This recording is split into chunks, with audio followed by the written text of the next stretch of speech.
Ilang linggo bago matapos ang taon, iniulat ni Public Works and Highways Secretary Vince Dizon ang mga nagawa na ng ahensya laban sa korupsyon, partikular na ang irregularidad sa flood control projects. May report si Lawrence Tanhoco ng Radyo Pilipinas. Matatapos man ang taong 2025, umpisa pa lamang ito para sa Department of Public Works and Highways o DPWH. Ito ang binigyan diin ni DPWH Secretary Vince Dizon sa kanyang year-end conference para sa kagawaran. Dito niya inanunsyo na may 87 individuals na ang inirekomenda katuwang ang ICI at DOJ na kasuhan ng plunder, malversation of public funds, graft, bribery at iba pa dahil sa mga palpak na proyekto. 87 individuals. Kasama dyan si former Speaker Romualdez, si former Congressman Zaldico, si Diskaya, former Secretary Manny Bonoan, senators, congressmen, USECs, COA commissioner, etc. Congressmen. 87 na yan. Lahat yan nasa ombudsman na.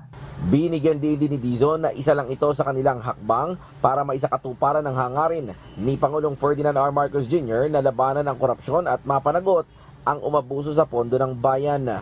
Kabilang sa iniulat ng kalihim ang 23 ng nakasuhan, 9 na naipakulong na at 9 na pupang tauhan ng DPWH ang suspindido na at nasampahan na ng kasong administratibo.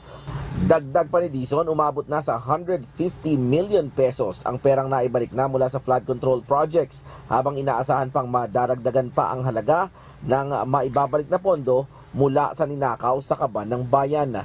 Bukod pa rito ang 48 million pesos na kinita ng gobyerno mula sa pagsubasta naman ng Bureau of Customs sa mga luxury cars na kinumpiska mula sa pamilya ng Diskaya.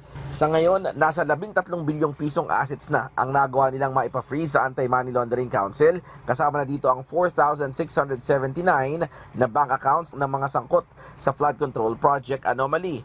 Sinabi rin ni Dizon na patunay lamang ito ng panata ng administrasyon ni Pangulong Marcos Jr. na mananagot ang mga dapat managot. Ang punto natin dito is yung direktiba ng Pangulo na mananagot ang dapat managot. Nakikita na natin sa mga final sa ombudsman at sa mga yon finafile na sa korte. At ulitin ko, hindi lang maliliit na isda yun. Para sa Integrated State Media, Lawrence Tanhoco ng Radyo Pilipinas, Radyo Publiko.